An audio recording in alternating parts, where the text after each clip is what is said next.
So self-checkouts, right? We've used those a time or two. I would have to assume that you guys use them whenever you can.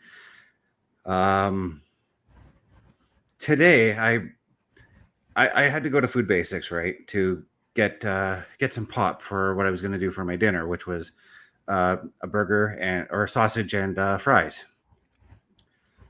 And of Okay. course, you got to have pop to drink with that, right? Because pop just goes hand in hand with French fries.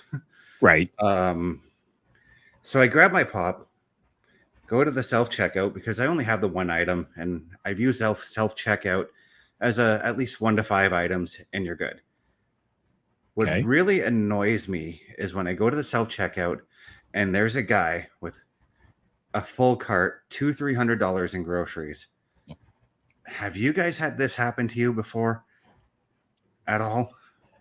I have had it happen to the point where I'm standing there with my one item and having to wait, 5 minutes for other people in Mm-hmm. the self checkout because they're checking out an entire cart full of groceries. And I mean, yeah, it gets annoying. I'm not generally a fan of self checkout or using self checkout. I would rather Mm-hmm. go to somebody. Yeah, But you know, I'm the same way. Like if I have like at least, like I said, more than five, or if I have like 5 to 10 items, then yes, I will go talk to a checkout to a cashier and get my things rung up. But mhm. I was in a hurry at this time. I was hungry, and it wasn't just one person that was there. It was all the checkouts were filled with people with $200 to $300 in groceries, Mhm. and I'm like, screw this. I'm gonna go to the cashier at Cash One because I know the lady there and I know how fast she works. Right. And I got out faster than those people did. Still, Yeah, no, I absolutely despise self checkout. So at any possible opportunity, I will go to the cashier. I will only use self checkout if I'm at like Dollarama because yeah. they don't Again, like keep anybody on cash. yeah. But Again, I like that's a store though. Again, where you buy like 4 or 5 items, correct? yeah. So Um I mean, I've lost almost my entire lunch break a couple of times though at Metro because the cashiers are too busy because they've got carts of $200 to $300 worth, and the self checkout issue is the same thing. mm-hmm. Thankfully, with the Metro right across from work, my upstairs neighbor is also the floor manager. Right.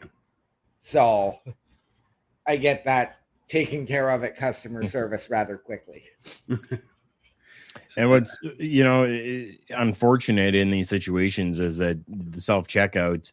Now I know people say no, it really doesn't, blah blah blah. But yeah, you know what? Like when they've got self checkout open with one cashier working the self checkout, they've only got one other or two other cashiers working and open. Well, okay, so now you're just defeating the purpose because you technically don't have, another 3 or 4 cashiers open. You've got people trying to fumble through and do it themselves, and that just kind of causes some issue as well. So if you were just to open up 4 or 5 cashiers, you would be able to get these people going through a lot quicker.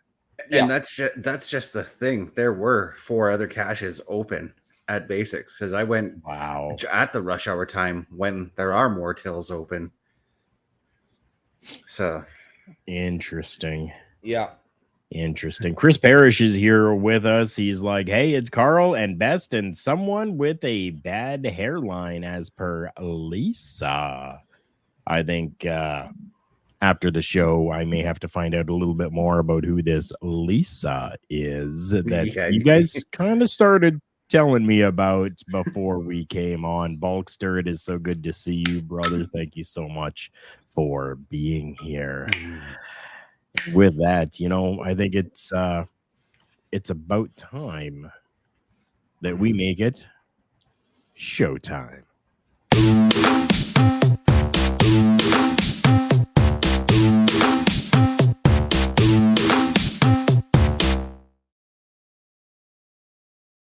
So the shoot job had me working a day shift today, which is a little different. I've been doing generally at the new job the swing shift or the afternoon into the evening shift. So I didn't prepare a lot. I do have a couple of news items that I think I'd like to touch on, but I know, Chris, you have pulled together a number of different items for us. And OMD, I'm not sure if you have anything specific outside of the parameters of the stories that have already been brought, but if you do, we can definitely fit that in. Sure. As well. I really don't have anything. There's something that I sort of found interesting, but I'm really not understanding it right now. So I'd like to get a little more clarification and read the article before we really get into touching on that. Okay, perfect. Make sure you send that over to us so that we can look at it and maybe help with that clarification for you.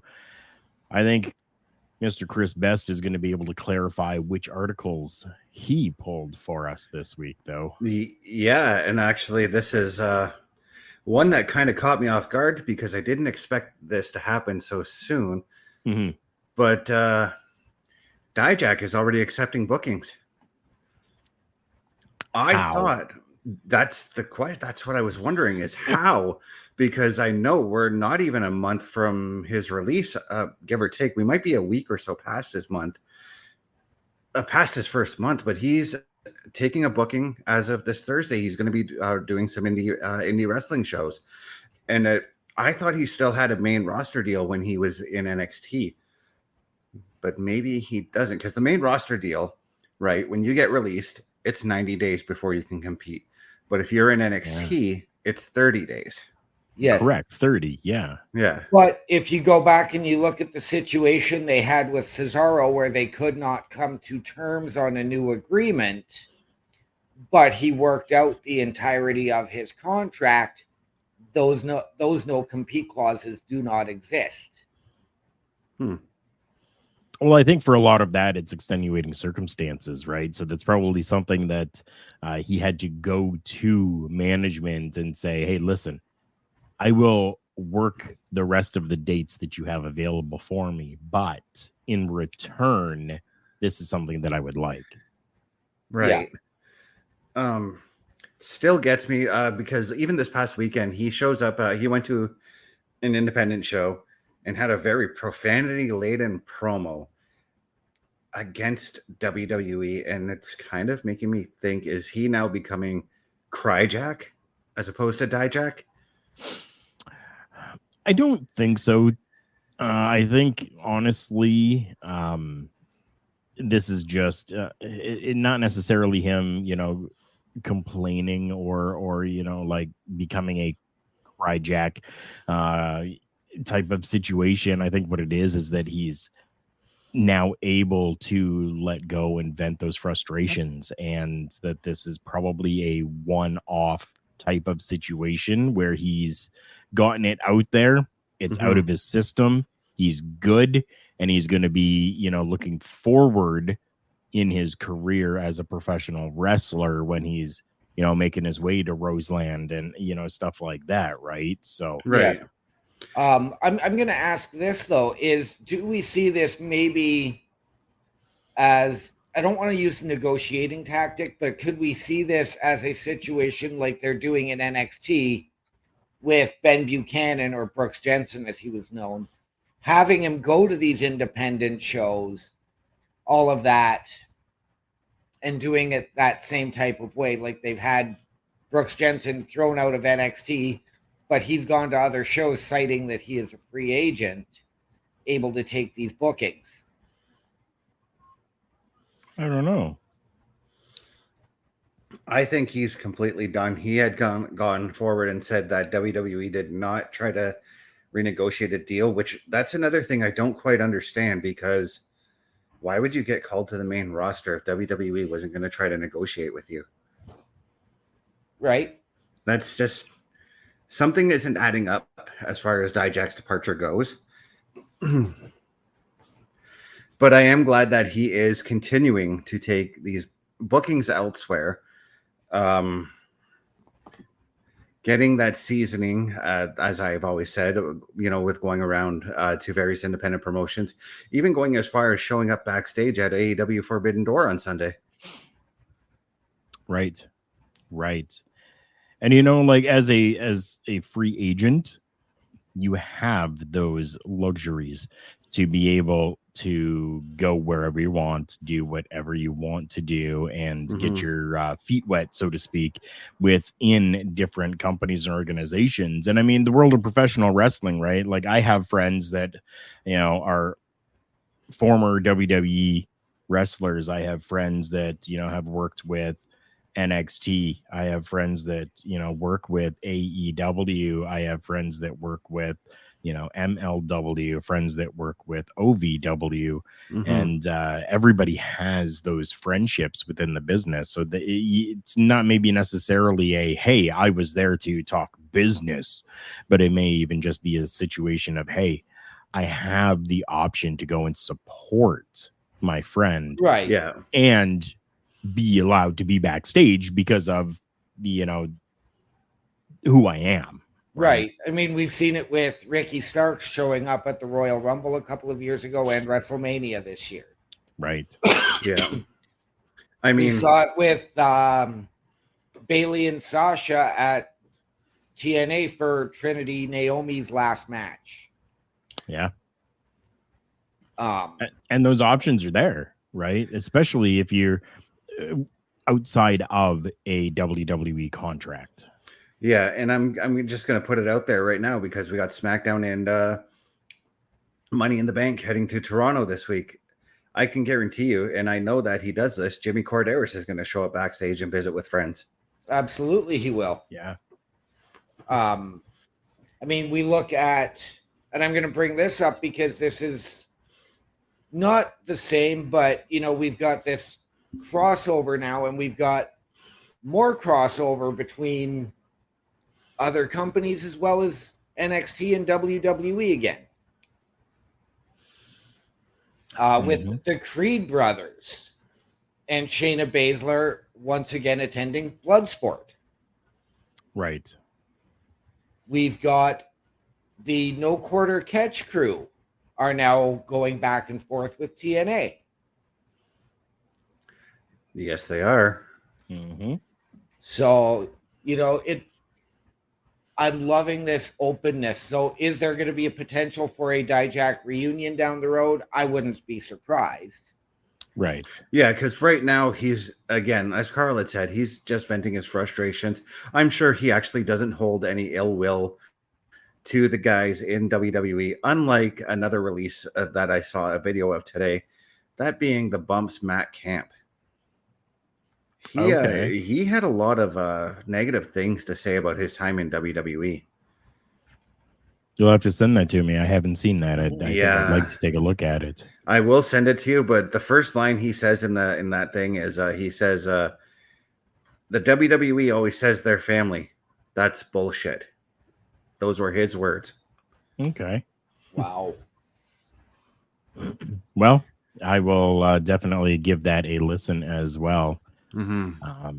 But yeah, I mean, Dijak leaving the WWE, not re-signing or even negotiations as it stands for a new contract. We learned that June 28th was his final day under contract with the WWE, and that now he will be debuting at Roseland 9 with Prestige Wrestling and Dreadlock Pro and West Coast Pro, a collaborative show between those three companies called Roseland.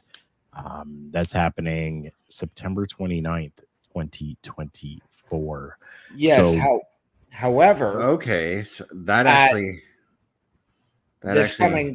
sorry, Chris, go ahead. Yeah, that actually answers my question, because he can probably accept bookings but not wrestle in the ring until his 3 months are up. So maybe he does still have a 3-month no compete clause. Maybe. So yeah, that's what I would believe. OMD, what you got? Former WWE wrestler Donovan Dijak will return to the ring on the 4th of July for his first match since leaving WWE. And that cancels my answer. Dijak will wrestle Aaron Rourke at Beyond Wrestling's American Rana 2024 event in Worcester, Mass. It will be his first match for Beyond Wrestling since 2017. Okay. And you know, one thing I'm actually happy about with Dijak is the fact that, yes, he did leave WWE, but he's still continuing to wrestle. I always get disappointed when wrestlers that I enjoy watching on WWE don't go and hone their craft elsewhere. Like, they just completely leave the wrestling business because to them, WWE was the be all end all. It disappoints me when they do that. Yes. Now, there is more. This will be Dijak's first official match since his WWE departure, although he did make the surprise appearance for Blitzkrieg Pro over the weekend. That's where he cut that promo. He is also scheduled for future events with Rev Pro and Prestige Wrestling. Okay. Huh. I mean, good on him for getting all these bookings right away. I'm jacked. I'm happy about it, you know? Well, I mean, he can go in like, and don't get me wrong, like, I wasn't big on him his first go in NXT as Donovan Dijakovic. I had been a bigger fan of him in Ring of Honor under the Donovan Dijak name. Okay. Of course, the whole Mason T-Bar thing with Retribution. But this new character, the, cross between the Big Boss Man and Nails in one, essentially. I loved it.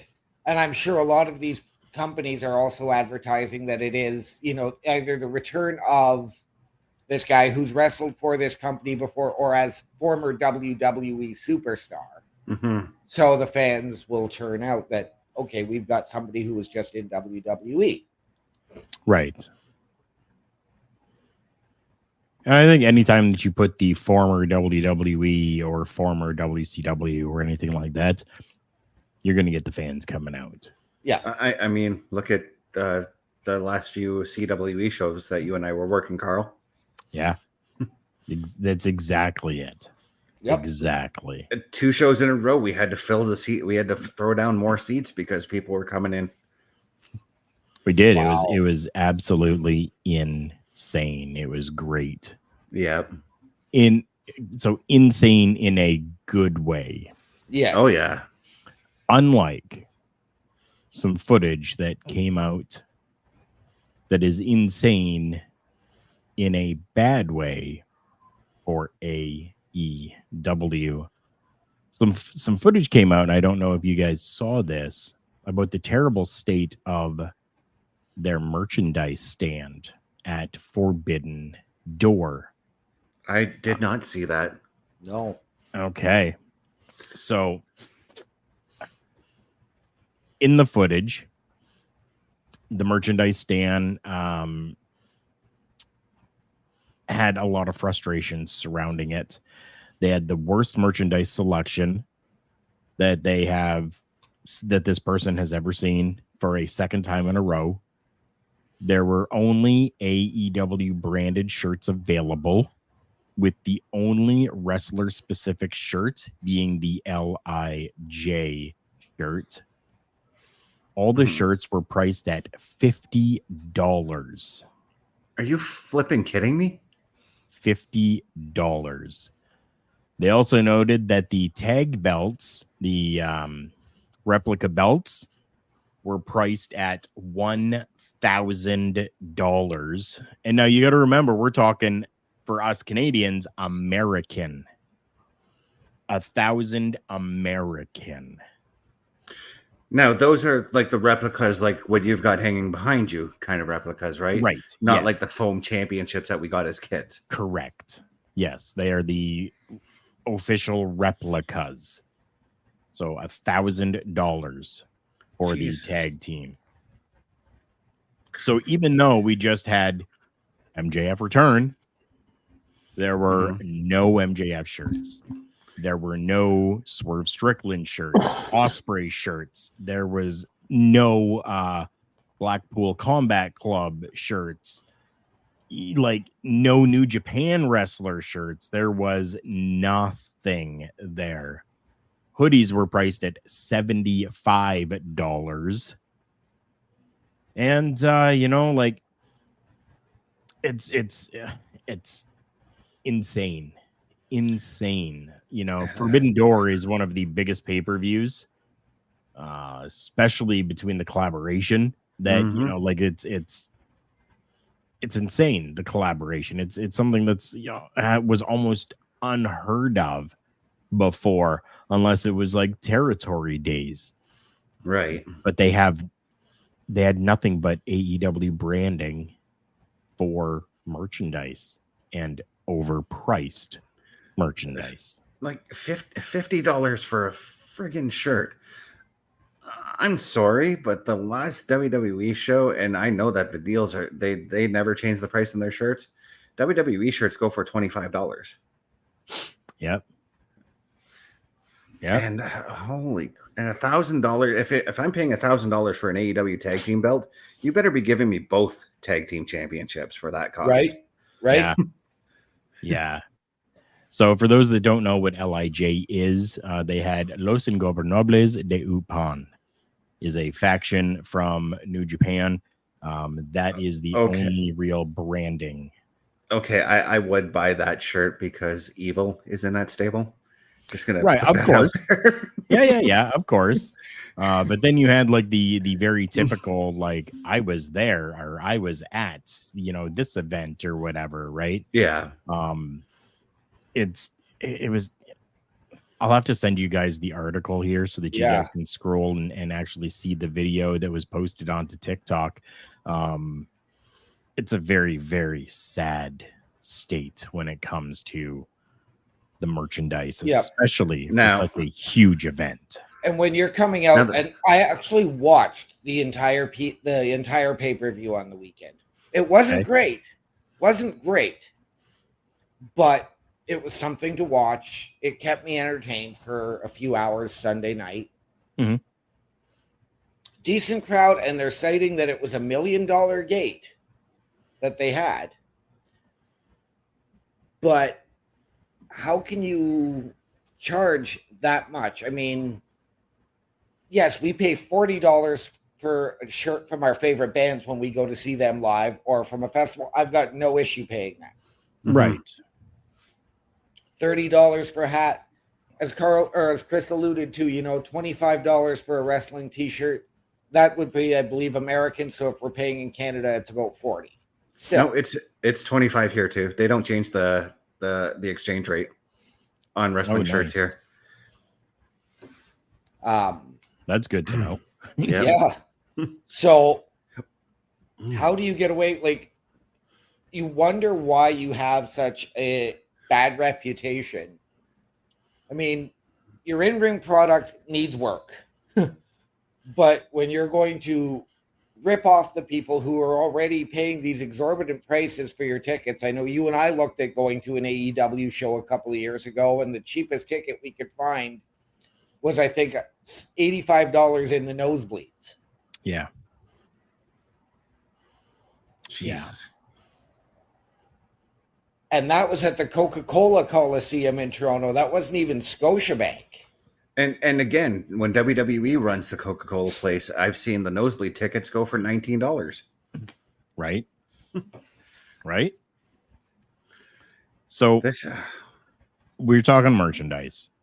Let's move from AEW to what the WWE is doing for merchandise this coming weekend in Toronto, Ontario, Canada, as Money in the Bank makes its way to Toronto. They have opened up and they are bringing, I'm just going to read what the WWE put out. It said, "Get ready, Canada, to shop the official WWE Money in the Bank store located at the Rec Room in Toronto. Shop the largest collection of WWE Money in the Bank merchandise under one roof when the WWE Money in the Bank store comes to Toronto. This is your chance to get your hands on exclusive merchandise, including replica championship titles, superstar apparel, signed memorabilia, collectibles, mini titles, and so much more. They're having it go for 4 days. Thursday, 10 a.m. till 8 p.m. Friday, 10 a.m. till midnight. Saturday, 10 a.m. till midnight. And Sunday, 10 a.m. till 7 p.m. That's how you sell merchandise. Right? Yep. And there's a part of me that's hoping that they take over the little Toronto Maple Leaf store that's at Gate 1 in the Scotiabank Arena, because that's actually a pretty big location for just one team. Right. And Carl, you tempted me right now, because I know that there's going to be online deals coming from that same store. I get paid this week. I'm sure there very well will be. But yeah, when you said signed memorabilia, I'm like, okay, I gotta see what they got. Right. And okay, so Money in the Bank isn't even a big four for the WWE. Mm-hmm. And they're pulling this out for merchandise. Like, are you serious? Right. That's a WrestleMania shop, because it's an international PLE. I know we've talked about the big four and how we'd like to see it go back or reduce the number of PLEs, but this has to now be one of the big six. Mm-hmm. So I can absolutely understand that. And especially with, the whole weekend with Smackdown, with Money in the Bank, with Heat Wave. Mm-hmm. Oh, yeah, so for sure. You're going to get your money's worth. Which, programming note, this Saturday, we will be doing a PLE patrol for Money in the Bank. Awesome. Sounds good. Where are we going to do that? On Studios and anywhere else? Right here on Turnbuckle Studios. Perfect. So we'll see if what we can do to get some promo put out for that for sure as well.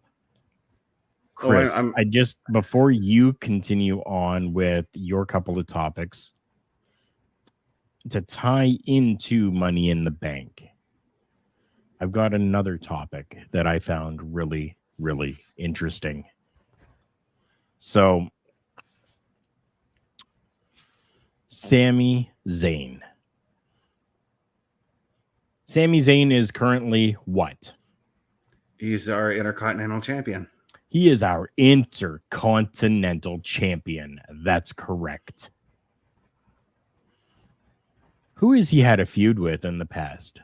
Celebrity-wise. I know exactly where you're going with this, because I have read the article. And his old pal and rival, one Johnny Knoxville, was boarding a flight to go to Toronto. Did you see anything about that, Chris? I did. I actually saw a video where Knoxville talked about it.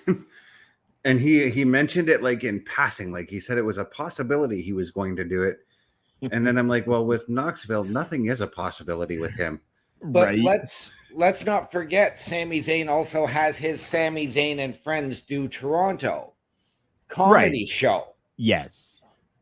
So is that why Johnny Knoxville's heading there? And that I'm leaning towards. Now, from what I've heard, though, the prices for that show are outrageous. Comedy shows in Toronto, ticket prices are always out there. So they usually are. It's $175 for the ticket for VIP with meet and greet with Sammy. That's actually worth it. And a photo. That's actually worth it to me. Right. So back to this section of things. Yeah. Johnny Knoxville may attend in some capacity Money in the Bank or the Sammy and Friends Do Toronto show. Are you guys okay with Johnny Knoxville being incorporated into the WWE programming, because the Sami Zayn and Friends do Toronto is technically a WWE produced Right. and ran event. I actually am okay with this because here's a celebrity who actually respects the wrestling business. And I'll always say that if there's a celebrity that's going to be involved who may have not been involved in the wrestling business before, I got to know if they have respect for that business. Right. And so far, Knoxville has, Bad Bunny has, Lawrence Taylor has, Cyndi Lauper, of course she has. Yep. And then you get the ones that don't, like Snooki, for instance. Right. So I am happy to see Knoxville on WWE TV again. I really don't mind it. I'm okay with it if, yes, he's doing the Sami Zayn and Friends do Toronto. I'm okay if they show him on camera in the crowd, whether he's there to cheer or boo Sami Zayn just to play off of that history and that old rivalry. I do not want to see him get involved in the match because we know that more than likely, if he does, he's the one taking the spear from Braun Breaker. Right. It would produce so much heat on Braun Breaker, though, if Knoxville was the one to take the spear. It would, but I don't care. Like, I don't mind seeing him in the crowd as, a fan and a friend. Even having a backstage interaction with Sammy, I'm okay with. But leave him out of the ring. Leave him out of the match. Okay. I can respect that. Mm-hmm. Sure. So there you go, people. Keep a close eye, because you never know when a Hollywood celebrity of sorts may make their way onto WWE programming somehow, some way. Chris, what else have you got for us today? I have a really cool piece of news that that came across my desk this afternoon. As we all know, Temple, Texas, the state of Texas, just got slammed with a pile of tornadoes back in May. Yeah. Just nonstop. Well, the world of professional wrestling is coming to Temple as 360 Pro Wrestling is putting on a free show that is going to help pay for these people who have lost their homes and everything like that. They're putting on a free wrestling show. It's donations are accepted, food donations, cash donations, whatever you can. I think this is just the coolest friggin' thing ever. We always see the negative side of wrestling in the media, the steroid scandals and all that kind of thing. But seeing stuff like this makes me proud to be a part of the wrestling business. For sure. Absolutely. What do you guys make of this? Well, this isn't the first time that they've worked with the United Way of Central Texas. Yes, that's who they're doing the show with. Yeah, which is absolutely fantastic. Like, they've worked with them, before a couple of years ago. Great organization to work with, they've said. And they want to be the first to donate to the cause that they're putting on to help rebuild. So they actually gave a check for $500 already. So like that's really cool. Well, that one coming from the owner of Terps Toys and Comics, Matthew Turpening. Like it's absolutely amazing that they are coming together, and they're doing it for the United Way of Central Texas, but they're doing it in collaboration with Terps Toys and Comics. Yes. Yeah. And I know we've often looked at, back when we had a local company, you and I discussed the idea of, why don't we get these guys to go out, set up a Relay for Life, the 24-hour, the 12-hour Relay for Life. Mm-hmm. You don't have to do a full 12-match card. You can because you can do one match an hour. Yeah, you could.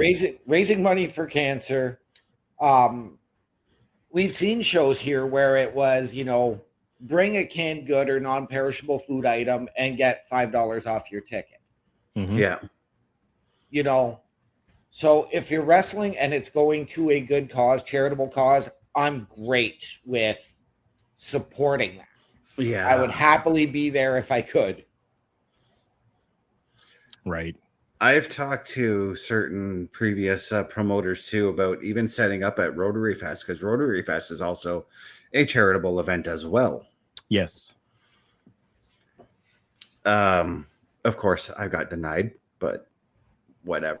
The effort was there, and you know, we appreciate it, even though this is the first time we're hearing of it, or I'm hearing of it. I appreciate that aspect of it. I appreciate the nobility because it puts our product out there. Exactly. I'm just, I can't help but smile that there's still good in this world in reading articles like that, you know?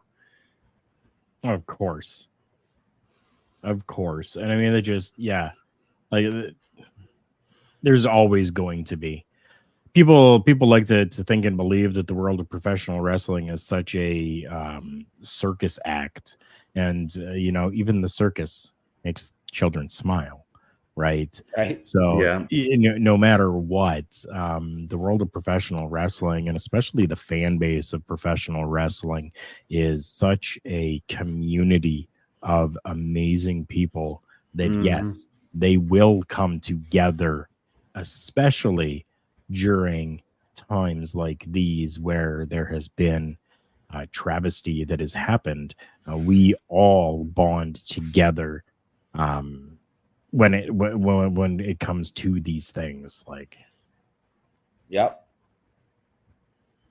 I mean, even take a look at, I can't even remember what year it was, and Roddy Piper was involved in a match.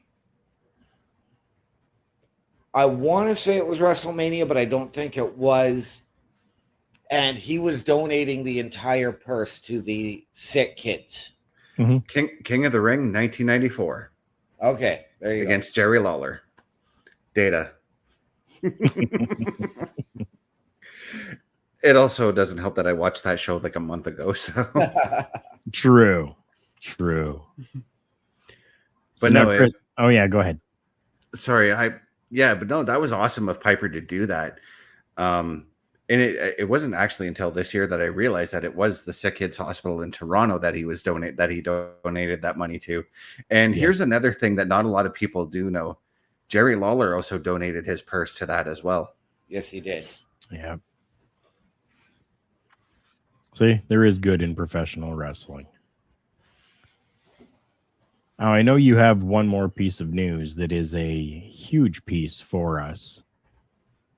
And I'm not going to say the words just yet because I have one more piece of news that I found very, very interesting. WWC Puerto Rico and the NWA. It seems as though they may be coming together for some shows, or at least one big show.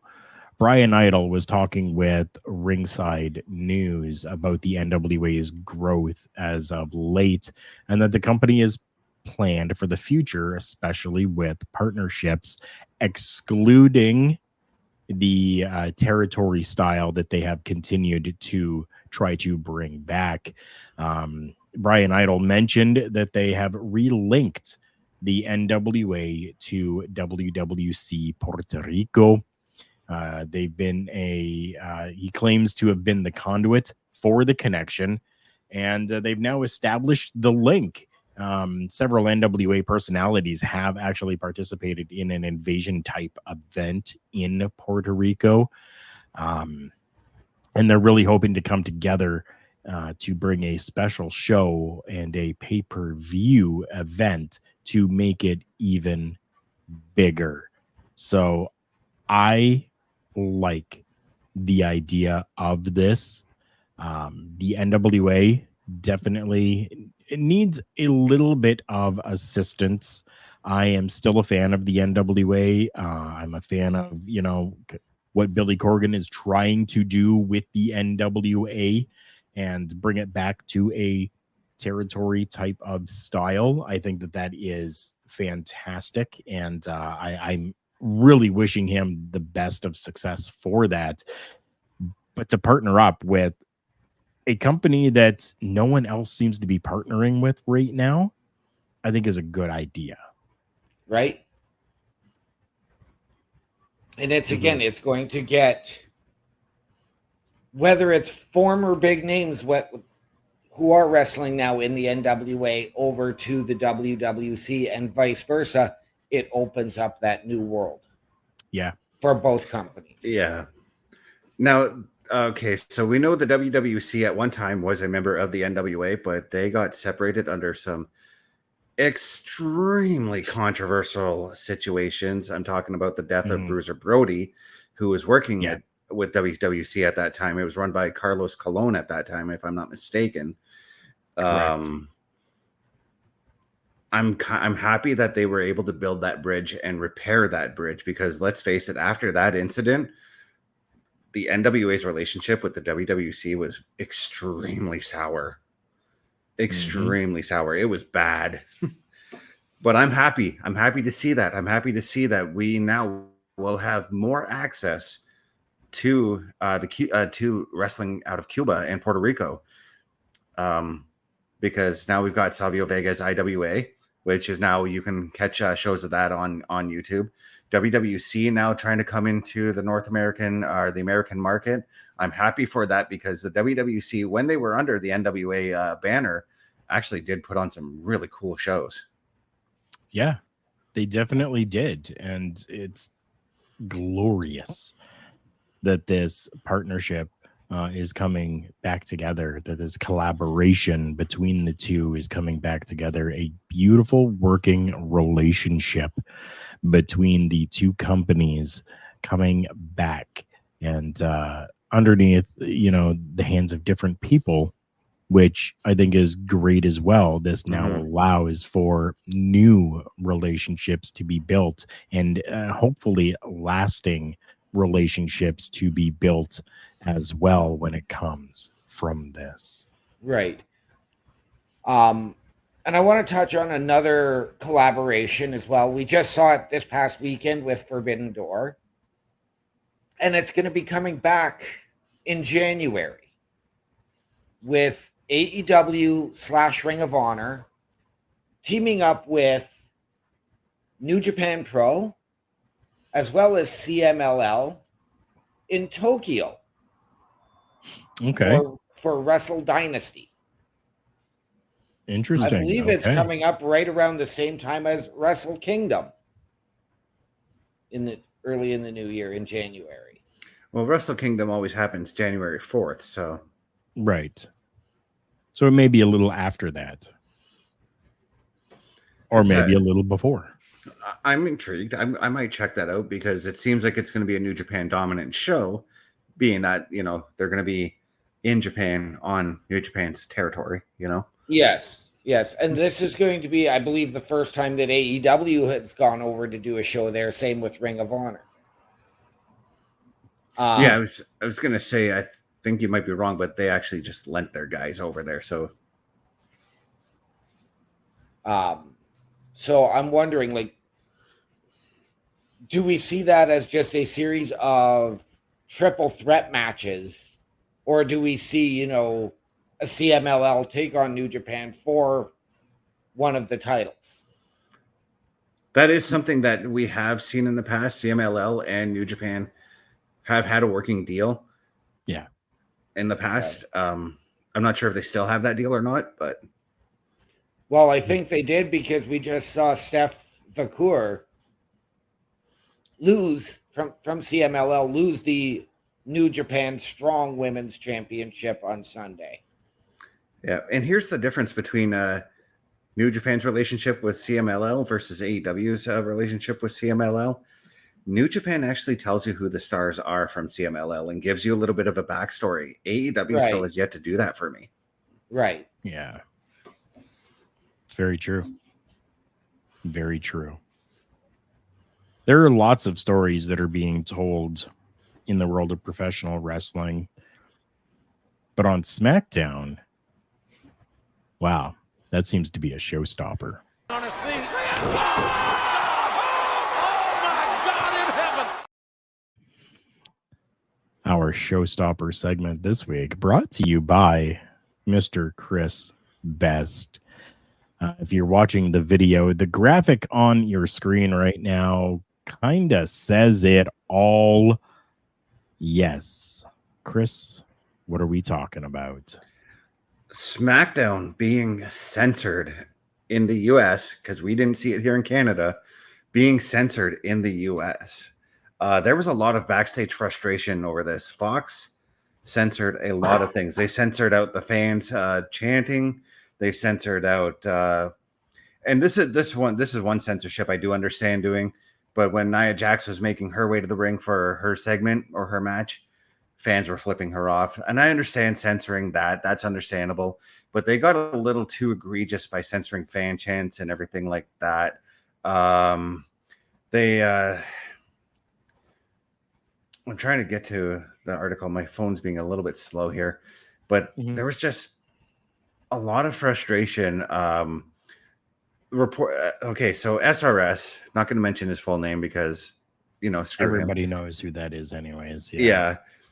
He reported there was frustration from several WWE sources that they heard from over the heavy censorship and editing. There was a lot of editing out of things too on SmackDown.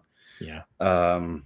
During the broadcast, a longtime WWE star who wasn't on the show noticed Fightful's tweet about being excited for SmackDown and moving to USA. USA actually has a lot. I'm gonna have to assume that USA now has a lot lighter, is a lot lighter as far as censorship goes. But what really bugs me about this is it was Fox, of all people, of all channels, Fox censoring WWE. This is the same channel that had controversial shows like Married with Children, The Simpsons, Family Guy, shows that push the envelope. Why are you censoring WWE? See, I don't have an answer for that. The one chant that, I'm not going to say, but it was something about the Pacers.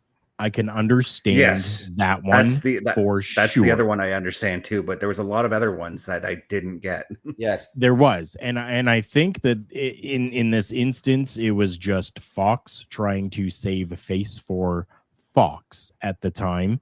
And going, well, we don't know exactly what they're saying, because sometimes when you're listening to those chants, if you're just listening to it through headphones in a production, it can sometimes be a little bit muffled and you're still not sure. Mm-hmm. So if you're not sure, censor it, is probably what they were told. If you don't understand what they're saying, edit or censor, right? Yeah. Apparently there was also a wardrobe malfunction. I didn't hear anything about that. I didn't hear nothing about that either.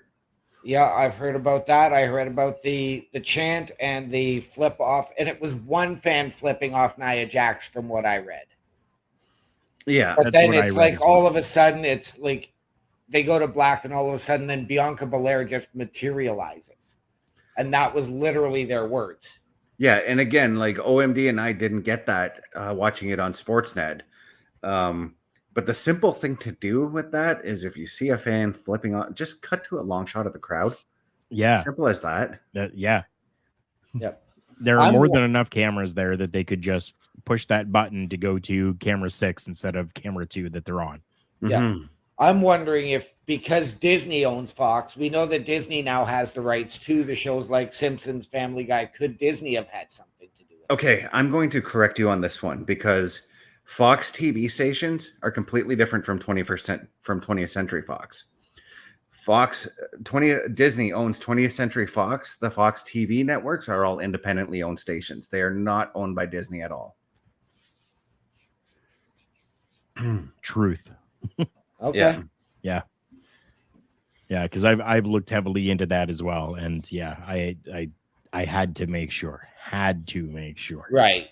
Because especially when we were looking at years ago, or a couple of years ago, with the sale of the WWE, and who possibly could buy, that was one of the big things that I was researching and looking out for, was Fox and Disney.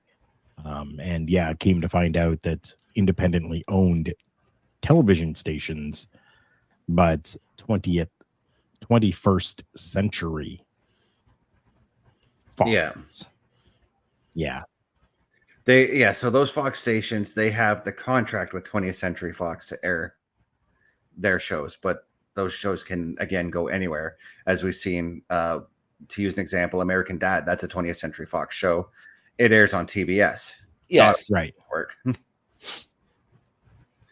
Right. But no, like this kind of made me think, like, because I actually went back and watched what was censored, because again, up here in Canada, it wasn't censored as much.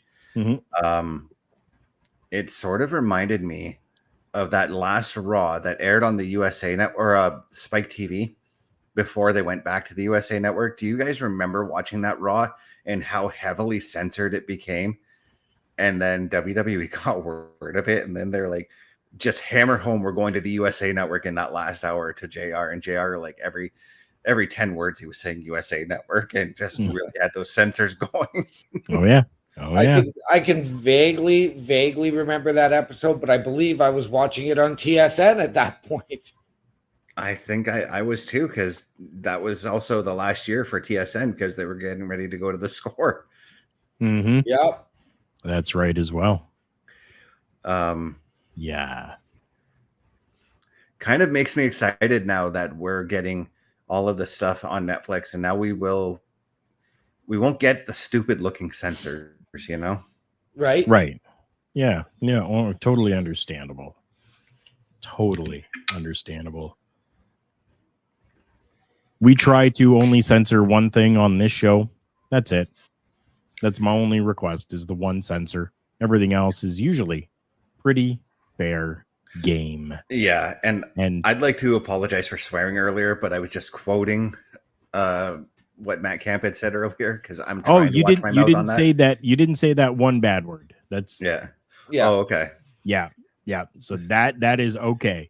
That is okay. We can say ass, bitch, shit, those things, but you all know the one word. I'm known to drop an F-bomb a time or two. Or 12. Yeah, or 12. Or that's 12. I chalk that up to my time in the military, if I'm being honest. There are other times on other shows that we have on this network where the language is a little bit more extreme. And you know what? If you're looking for something a little bit like that, well, take a look at this and see when you can see those other shows.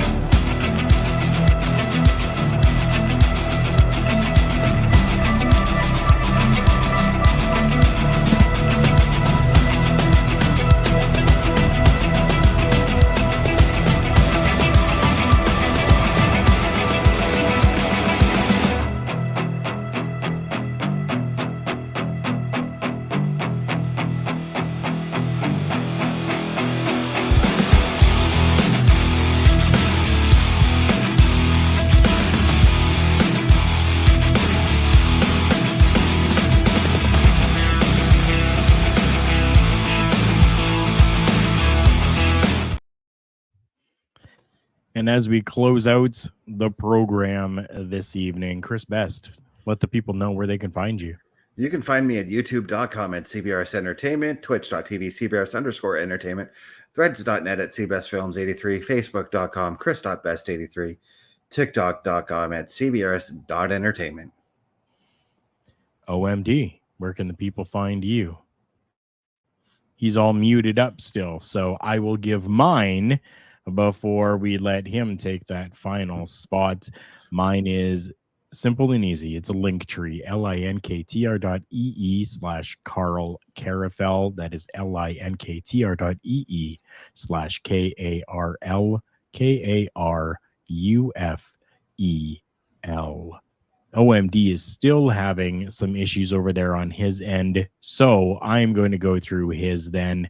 You can find him on Facebook at Daniel Harycyk, Hrycyk is the last name.